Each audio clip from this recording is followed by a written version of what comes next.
even though this is extremely based on Edexcel syllabus, you can use it for Cambridge or QA, AQA or any other stream. So any other local syllabus you follow, because units is essential lesson for any stream. So basically I'm targeting the Edexcel stream. Okay, now just let me show you the lessons index. So it is like, so most of the time students really going to neglect this lesson. Why? It seems to be really simple, really easy, but you may just lose 1 or 2 or 3 or 5 marks because of you make some mistakes within what units. You make big mistakes. I have seen many instances, and this is really important to pay more attention. Rather than that of the power and prefixes, how to deal with powers, you may get the answers really simply easier than regular multiplication and regular division methods. So let's pay our attention into the stuff. So basically it's like 7 basic SI units. That's what I'm going to teach you here, and the applications of it. The applications are something like this one, how to derive it. So I'm going to show many derivations. Okay, now let me define you a physical quantity. What is a physical quantity? A quantity in physics that can be measured, and laws of physics applicable are known as what? Physical quantity. Right? In a system, if anything can be measured and quantified, and if we can apply physics, laws of physics, those things are known as physical quantity. A measurement. What is a measurement? Imagine you measure certain distance from A to B. You compare the distance regarding with some kind of certain base stuff. It can be feet or any other thing. But standardization process, you have to use certain standard unit to measure this length in worldwide recognition. So that's why the SI units are introduced in SI system. It is meter. So for measuring the mass of something, it's the kilogram for SI unit, that is the internationally accepted value. So there are 7 basic things. What are these 7 basics? So technically it's really simple. What? Mass. You have to measure mass. But how? In kilograms. In terms of what? Kilograms. And what is the symbol you use?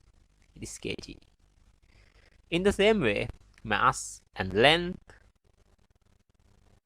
What is the length measuring unit? Meter. So it's simple, really simple symbol. And time, one of the really important thing. Time measured in seconds, and it is S. So on. So I'm not going to explain all this, because the other ones like current and current measured in ampere, and it is capital A, and the thermometric temperature, thermodynamic temperature is in Kelvin, capital K, and the mole, the amount of substance, that's the 6th one. And the last one is known as luminous intensity. So in this case, luminous intensity, it is measured in candela sede. This unit is not going to use ever in the Edexcel syllabus for A levels. It's just a name only. So you don't want to worry about that one. Even in the university, you won't much use it if you are dealing with something related to luminous intensity. Otherwise, it's just a measurement. You just remember the name only. So these 3 are the things going to play a major role. That's why I only wrote these 3, because for many units, many physical quantities are based on this one. For an example, force, it is like Newton. What is inside is kg m s minus 2. So kilograms from here, and the meters from this one, and the square of negative to the power 2. So all combination is force, unit of force. So that's why I only wrote this. It's really simple, but you have to know other 4 as well. Okay, so there's a thing called what? Derived physical quantity. What? A derived physical quantity. See, here you have that basic physical quantities, like of what are units and how can we apply it. And after that, so you have to go for some derivations, right? How to get the derived physical quantity? See, power prefixes. and derived ones. And these are the things we have to pay more attention here. I'm going to use one of my tute. Let me show you. This is for my tute that I use. And firstly, we have to know another important thing I have to tell you. When we first look at the numerical problems, we have to recognize quantities we give in the question. So mostly in all levels so far, you use something like this. For acceleration, you used it like m/s to the power 2. That's fine. But for A levels, you have to use it like in this way. m/, that means this one to raise it to the numerator. So it becomes negative power 2. So the power is going to be ms minus 2. You have to get used to this notation for A level usage. ms minus 2, like that. S minus 2 is a way you have to apply. That's a really important thing to know. And there are certain fundamentals we have to define, that being independent. Right. Let me show you. And the basic physical quantities now are given earlier. They are here. Those things are. So now we have to have a good look at something like derived physical quantity. I'm going to show you how to derive, and I will come to this part even, how to get other specific units. Okay, let's go back to the work. So length is just fundamental. Fundamental means you can't derive those above mentioned 7 likes of mass, length, time, temperature, amount of matter, and the luminous intensity, current. Those things cannot be derived from others. But length, it is a fundamental quantity you measure. It's like at one tree to another tree. So this type of things you measure the length. Length is just length. We can't derive it from any other. So it's the symbol is of length is measured in meters. Right. Now the next one, area. It is a derived because length, you use that length again and again. You derive it by means of length itself using again and again.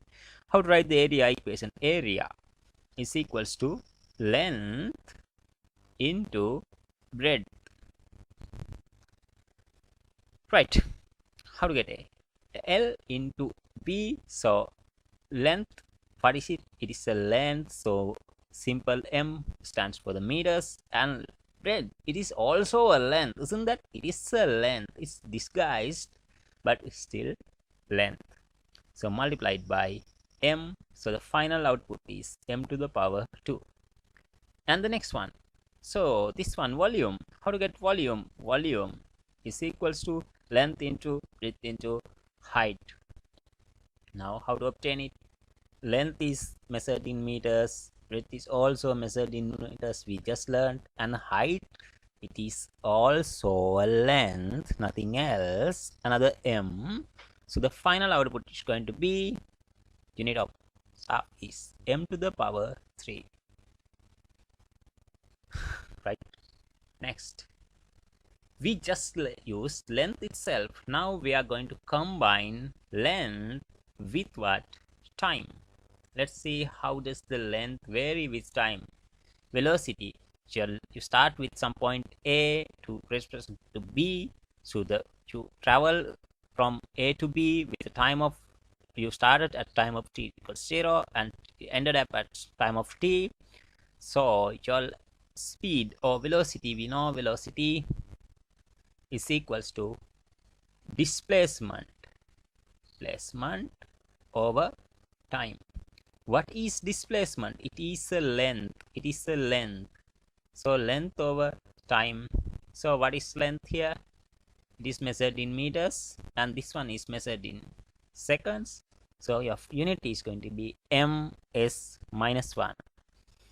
Here, the change of velocity, acceleration, is equals to delta v, change of velocity over time.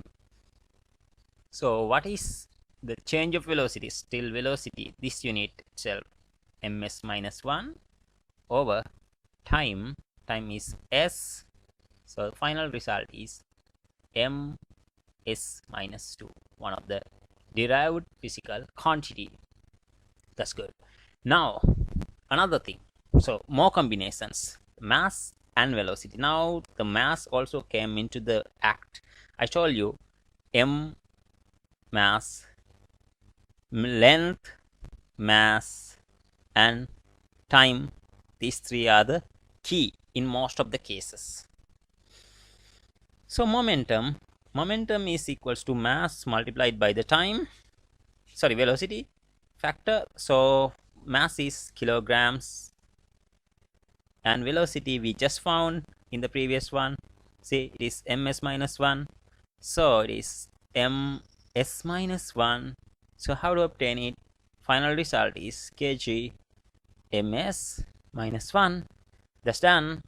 Okay, now force. How to apply force? Force is equals to mass multiplied by the acceleration. So you know mass is this one. We just found the acceleration is ms minus 2 in the previous one. See, so I can apply those results here. Now kg ms minus 2.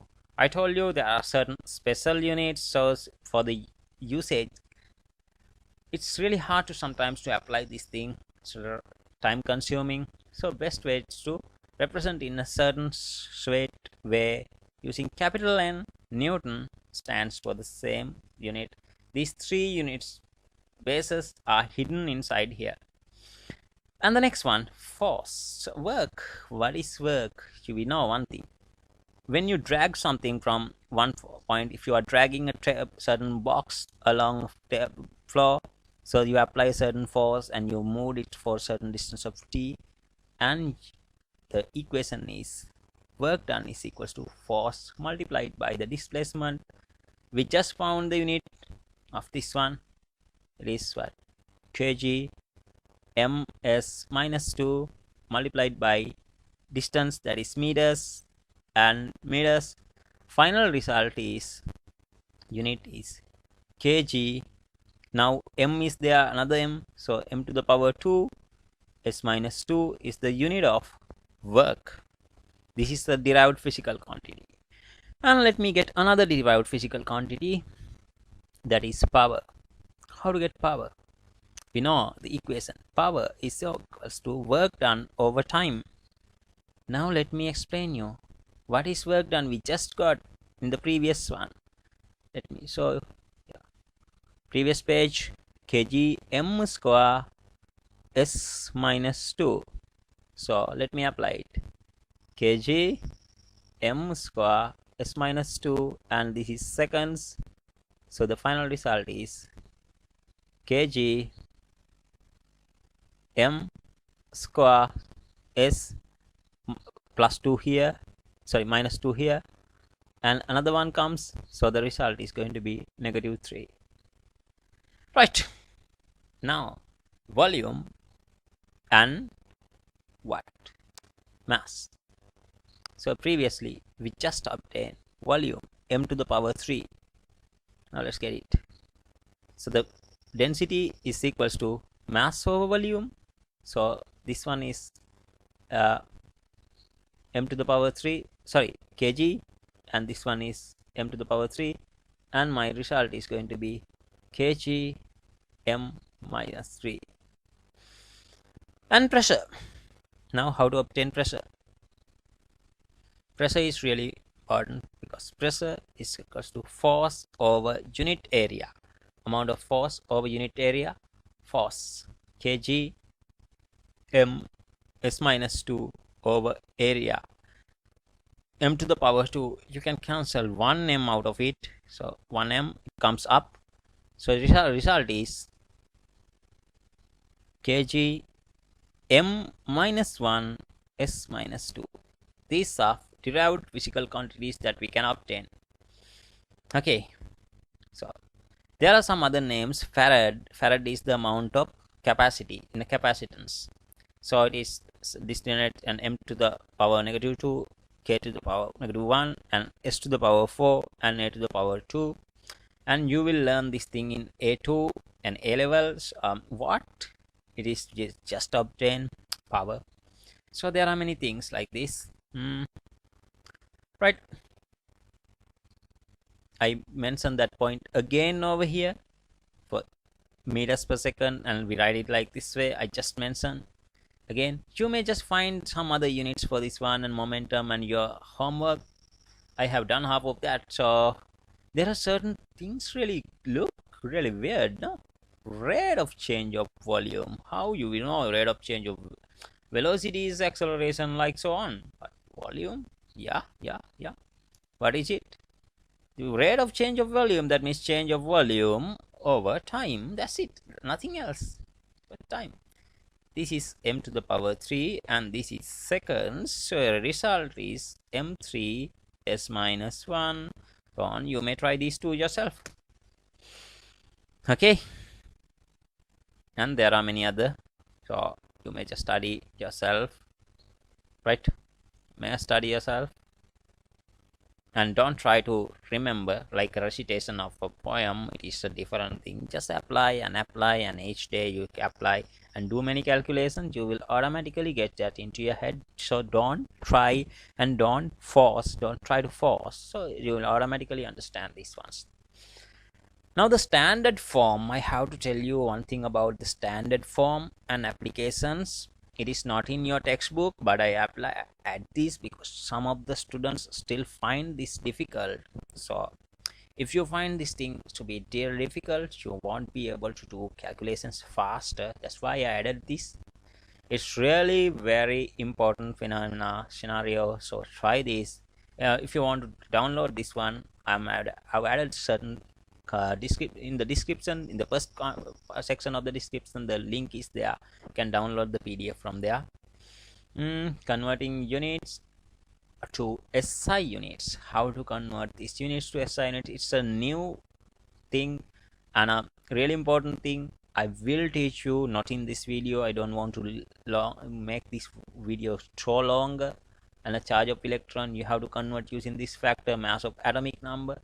You don't actually want to remember these values. These are given in the page, but back of the paper, but you have to understand how to do it. Otherwise you will find really difficulty how to deal with these things. Okay, these are there. And conversion of speeds, sometimes you have to convert kilometers per hour to meters per second. So on, there are different ways.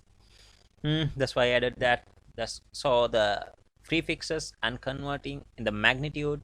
So this is something real important, next level thing. So my next video is going to be completely based on unit conversion.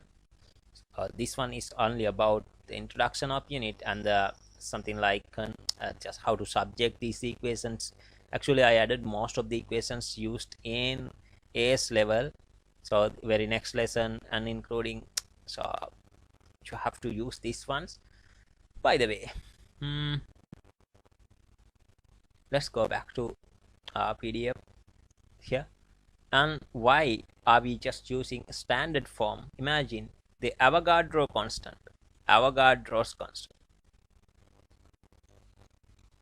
It's constant. It is a very big number. Have a good look at. If I write this one in regular way, see, 6, 0, 2, 2, and how many zeros? I just divided into 10 sets equals 10 and another 10, that means 20. It's a very long number. It's really hard to read. That's why I just separate it up. That's why different colors. So it's really time consuming and tedious. See how many zeros are there? 20 zeros, and including the first number. After that first number, there are 23 numbers. So I can write this in a really simple manner. 0, 2, 2. And how many numbers are there? I just ignored 3 from here, 10 from here, another 10, altogether 23 numbers. So I can raise it into power of what? 10 to the power 23. The conversion of this scientific notation to standard form, and the scientific notation is a really enjoyable thing. That's also included in my tutor. So I hope you enjoy the video. If you want to contact my classes as a student, so contact my number 87634741. And if you are a foreign student, so add +94. Okay, God bless you.